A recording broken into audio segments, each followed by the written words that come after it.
আপনার সংসার নয়, এটা কৃষ্ণের সংসার। কৃষ্ণ কৃপা করে আপনাকে স্বামী দিয়েছে। কত নারী স্বামীও পায় না।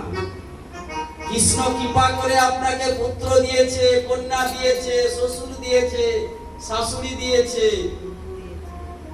কিন্তু কত মানুষ শ্বশুর শাশুড়ি সন্তান কন্যা পায়নি। আপনাকে কৃপা করে দিয়েছে, আর সেই সংসারটা তার সংসারটা সাজাতে বলেছে।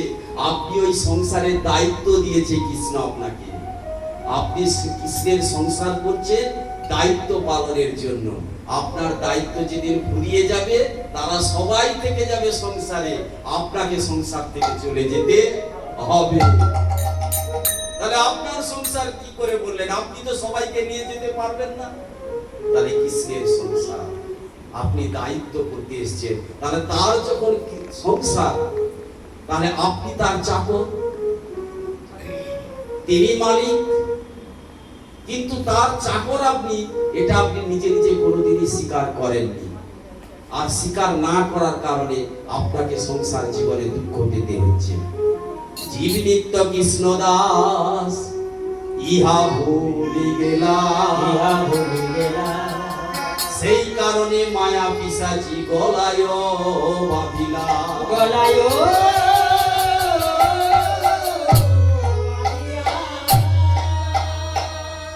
জীব নিত্য কৃষ্ণ দাস, তুমি কৃষ্ণের দাস।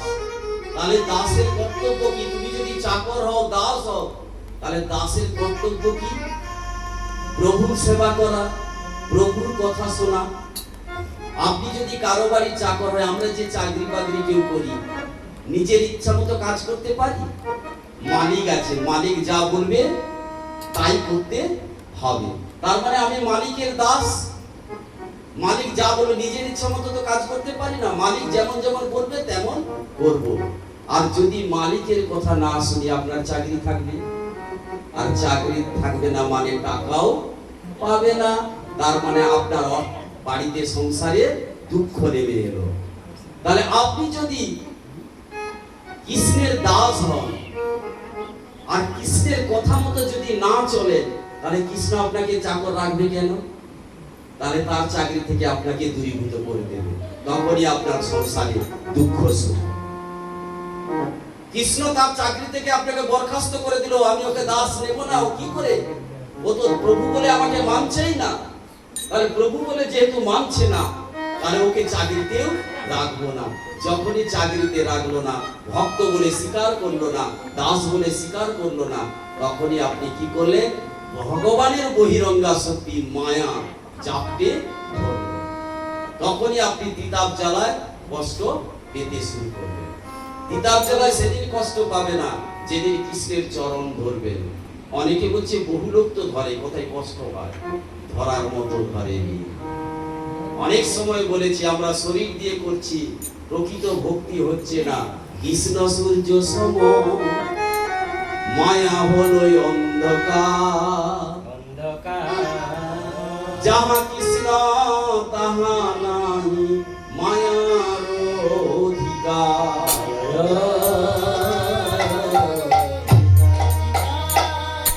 কৃষ্ণচরণ ধরলে মায়া আপনাকে কষ্ট দেবে না। শহরে বড় বড় বাড়িতে দেখবেন অ্যালসেশিয়ান কুকুর বসে।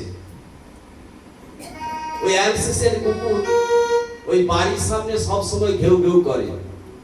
আপনি ওনার বাড়িতে ঢুকতেই পারবেন না। যখনই ঢুকতে যাবেন, ও ঘেউ ঘেউ করে আপনাকে কামড় দিতে আসবে। অথচ আপনি ওনার বাড়িতে গিয়েছেন মালিকের সঙ্গে দেখা করতে, তাহলে কুকুরের ভয়ে কি আপনি পালিয়ে আসবেন না? দেখা করবেন। আচ্ছা, আপনার যদি দেখা করার উদ্দেশ্য হয়, আপনি কি করবেন? আপনি দূর থেকে মালিককে ডাকবেন। তার নাম আপনি জানেন, পরিচিত বলেই তো তার বাড়ি গিয়েছেন। তাকে ডাকবেন, তাকে ডেকে তার সঙ্গে দু চারবার কথা বলবেন। অ্যালসেশিয়ান কুকুরটা দেখলো ইনি আমার প্রভুর বন্ধু। যখনই ও কুকুরটা জানতে পেরে যাবে, ও আর ঘেউ ঘেউ করবে না। এতক্ষণ ভেবেছিল উনি আমার প্রভুর শত্রু, যে আমাকে বাড়িতে পুষে রেখেছে ও শত্রু। যখনই তাদের বাড়ির মালিকের সঙ্গে আপনি কথা বলবেন, তখন এই কুকুরটা বুঝতে পারবে যে ইনি আমার প্রভুর বন্ধু, আপনজন যে কেউ ভাববে, তখনই কুকুরটা কি করবে, আর ঘেউ ঘেউ ঘেউ ঘেউ করবে না। তদ্রূপ যখনই আপনি কৃষ্ণের চরণ ধরবে, কৃষ্ণের বহিরঙ্গা শক্তি আপনাকে আর স্পর্শ করতে পারবে না। তখন বহিরঙ্গা শক্তি মায়া ভাববে, ইনি তো আমার প্রতি দাস, তাহলে আমি কেন ওকে চাপটে ধরবো। আস্তে আস্তে করে মায়া দূরীভূত হয়ে যাবে। এই জগতে মায়া আপনাকে ধরে নেই, আপনি মায়াকে ধরে রেখেছেন। এই প্রসঙ্গে রামকৃষ্ণদেব এক শিষ্যকে বলেছিলেন খুব সুন্দর করে। রামকৃষ্ণ দেবের কাছে এক ভক্ত গিয়ে বলছে, জানো ভগবানের মায়ের নাম করতে পারি না, ভগবানের নাম করতে পারি না, সংসার পুরো নাতি জ্বালাতন করে, সংসারের সবাইয়ের জন্য আমি ভজন করতে পারি না, মায়া আমাকে জাপটে ধরেছে, এই মায়া থেকে কেমন ভাবে মুক্ত হব। বলছে সকালবেলা আসবি, তোকে দেখাবো। গেলেন। রামকৃষ্ণদেব একটা থামকে জাপটে ধরে রেখেছে, আমাকে বাঁচাও, আমাকে বাঁচাও, আমাকে বাঁচাও। সেই শিষ্য এসে বলছে, আপনি তো নিজে ধরে রেখেছেন, আপনার বাঁচা, আপনি তো ছেড়ে দিলেই ছেড়ে দিন, আপনি বেঁচে যাবেন। বলছে এটাই তোমাকে বলতে এলাম, যে মায়া তোমাকে ধরে নেই, তুমি মায়াকে জাপটে ধরে রেখেছো, আর সবার কাছে বলে বলে বেড়াচ্ছ মায়া আমাকে ছাড়ছে না। রামকৃষ্ণদেব ভক্ত বলছে, তুমি নাকি প্রতিদিন মাকে দেখো, আমাকে একবার মাকে দেখাও না। আপনারা অনেকেই জানেন রামকৃষ্ণদেবের এই কথা। রামকৃষ্ণদেব সুন্দর সুন্দর কথামৃত বলেছেন।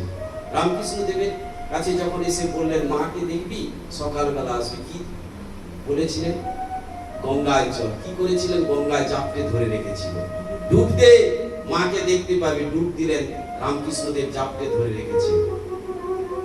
যখনই জাপটে ধরে রেখে জীবন বাঁচানোর জন্য উপরের দিকে মাথা তুলছে, বলছে গুরুদেব আপনি বললেন মাকে দেখাবেন, আর এই কি লীলা করলেন আপনি, আমার তো জীবনটাই চলে যেত। আপনি যেভাবে জাপটে ধরেছিলেন আমার প্রাণটা বেরিয়ে যেত। বলছে তুই মাকে দেখবি বলছি না, বল না জলের ভিতরে যখন ছিলি তোর অবস্থা কি? বলে কোনো কিছু চিন্তা ছিল না, শুধু বাঁচার জন্য জীবনটা উৎসুক করছিল, মাথাটা উপরে জলের উপরে তোলার চিন্তা করেছিলাম। যেদিন মাকে পাওয়ার জন্য এরকম আকুল আকাঙ্ক্ষা হবে, সেদিন মাকে তুই দেখতে পাবি।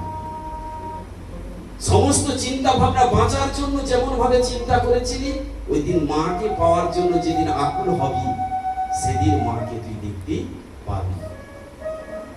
আজকে অর্জুন বলছেন মনকে কি করে দেব, মনকে তো সহজে দিতে পারি না। চঞ্চল হি মন কৃষ্ণ প্রমাদে বলবত দৃঢ়ম তস্যং নির্গয়ং মন্যে বায়ু বসুদুস্করম বায়ু বসুদুস্করম। অর্জুন বলছে বায়ুকে এই আমার গান্ডীব ধনু দিয়ে এনে তোমার চরণে আমি বদ্ধ করতে, মনকে সহজে বদ্ধ করতে পারবো না। বলো না মনকে কিভাবে গোবিন্দ চরণে নিয়ে যাব। সেদিন আচার্যগণ বললেন মনকে যদি নিয়ে যেতে হয়, এই শরীর দিয়ে পঞ্চ ইন্দ্রিয় দিয়ে সব সময় কি করতে হবে, ভগবানের লীলা কথা শ্রবণ করতে হবে, ভগবানের জন্ম কথা শ্রবণ করতে হবে, লজ্জা সংকোচ ত্যাগ করে ভগবানের নামে কীর্তন করতে হবে, ভগবানের নামের গুণের কীর্তনে নৃত্য করতে হবে। কে দেখলো আর কে কি বললো এটা ভাবলে ভগবানের ভক্তি হবে না। সব সময় কি করতে হবে, সেই নামে যুক্ত হতে হবে। আর নাম ভজ নাম জপ নাম করো অনন্ত কৃষ্ণের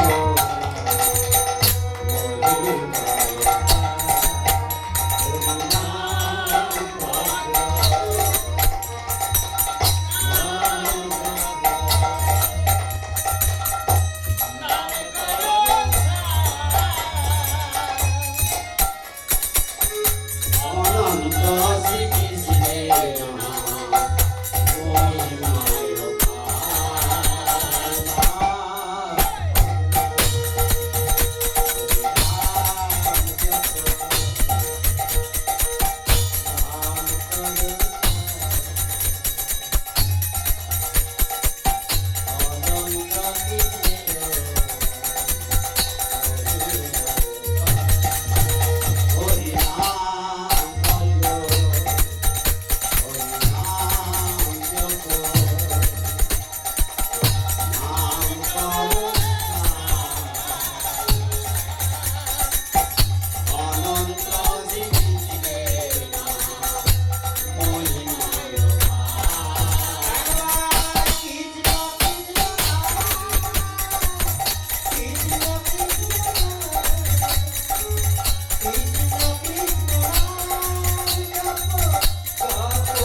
রুচি হয়ে যাবে, যখন নামের মধ্যে প্রেম হয়ে যাবে, তখন এই জগতের জড়জাগতি কোনো কিছুই তাকে বেঁধে রাখতে পারবে না।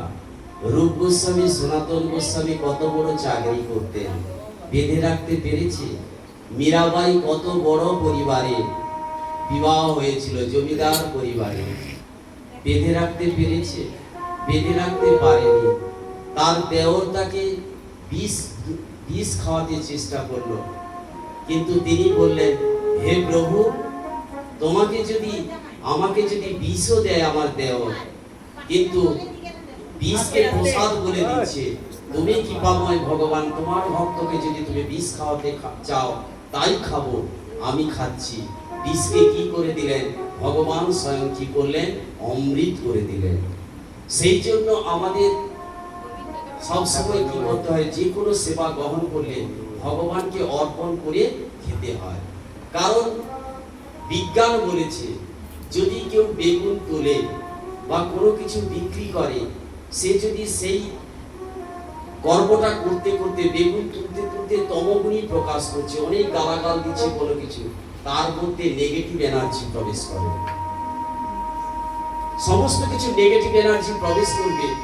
যদি কোনো তমগুণী রজগুণী বলতে বলতে কোনো জিনিস কেউ বিক্রি করে, কোনো জিনিস কেউ তোলে, তাহলে আপনি যখন বাজার থেকে সেটা কিনে আনছেন, আপনার মধ্যেও নেগেটিভ এনার্জি প্রবেশ করবে।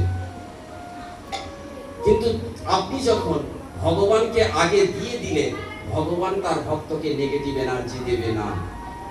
ভগবান কি করবে? ওই খাদ্য দ্রব্যটাকে কি করবে? পরিশুদ্ধ করে দেবে। আপনি আগে অর্পণ করে দিলেন, তিনি কখনোই চান না তার ভক্ত নেগেটিভ এনার্জি প্রবেশ করবে। তখন কি করেন? পরিশুদ্ধ করে তার ভক্তকে শুদ্ধ খাদ্য প্রদান করেন, শুদ্ধ প্রসাদ প্রদান করেন। সেই জন্য ভগবানকে অর্পণ করতে হয়। আপনার বাড়িতে যাই কিছু হোক না কেন, আগে ভগবানের জন্য তুলে রাখুন। এই ভগবানের নামে যখন রুচি হয়ে যাবে, তখন জীব কি হয়ে যাবে? প্রেমে পাগল হয়ে যাবে।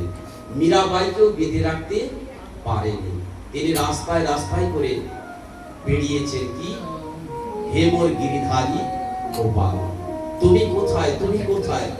পাগল হয়ে যাবে। চৈতন্য মহাপ্রভু যখন দক্ষিণ ভারত যাত্রা করেন, দক্ষিণ ভারতে যাত্রা করে প্রকাশানন্দ সরস্বতীর সঙ্গে সাক্ষাৎ হয়।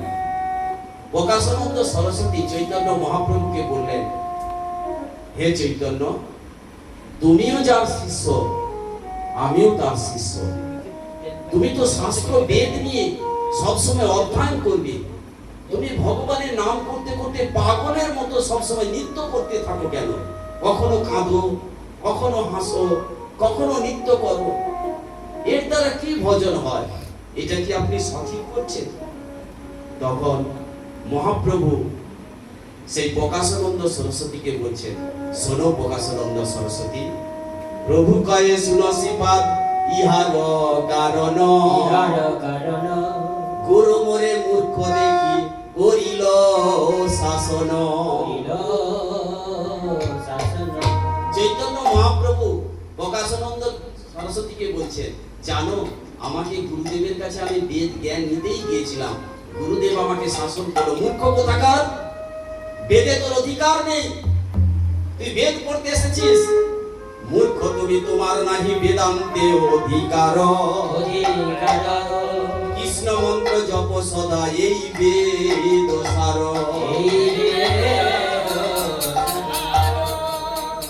মূর্খ চৈতন্য, তুই বেদান্তের জ্ঞান নিতে এসেছিস, তুই মূর্খ, বেদান্তে তোর অধিকার নেই, তুই কৃষ্ণ মন্ত্র সবসময় জপ করবি, এটাই হলো বেদের সার।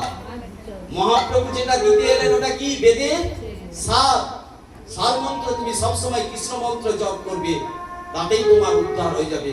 বেদান্তে তোমার অধিকার নেই। কৃষ্ণ মন্ত্র হইতে হবে সংসার মোচন, কৃষ্ণ নাম হইতে পাবে কৃষ্ণের চরণ। নাম বিনে কলিকালে আর নাই ধর্ম, সর্বমন্ত্র সার নাম এই শাস্ত্র মর্ম। এই শাস্ত্রে